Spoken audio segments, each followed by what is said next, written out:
Ce défilé de chars, vous ne le verrez plus. Cette année, la formule de la Saint-V change. Différents stands s'installent place du Sablon et le cortège devient pédestre. Pour de nombreux étudiants, c'est la déception.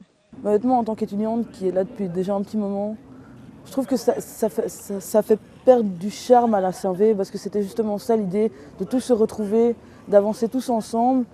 Et là, les stands, c'est pas une mauvaise idée en soi. Mais juste la procession après, je trouve en plus ça n'a même plus de sens de faire cette procession après. Donc les gens ne voudront plus en fait.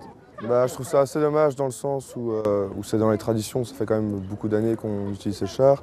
Mais après, il y a des questions de sécurité, on est quand même en alerte au niveau 3 au terrorisme, donc c'est pas plus mal niveau sécurité, quoi. L'an passé, la police avait annulé la Saint-V en raison de la menace terroriste. Les étudiants avaient alors expérimenté cette fête sans les chars, mais cette fois, la nouvelle mouture ne dépend pas du niveau d'alerte.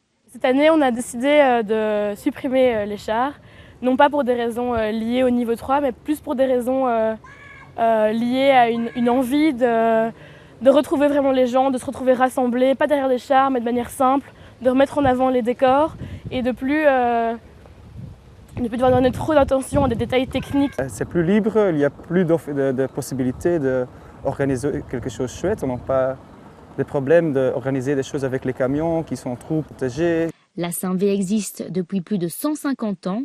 À la base, les étudiants se recueillaient sur la tombe du fondateur de l'ULB, Theodor Verhagen. Puis les premiers chars sont apparus début du XXe siècle. La prochaine édition sans les chars se déroulera le 18 novembre prochain.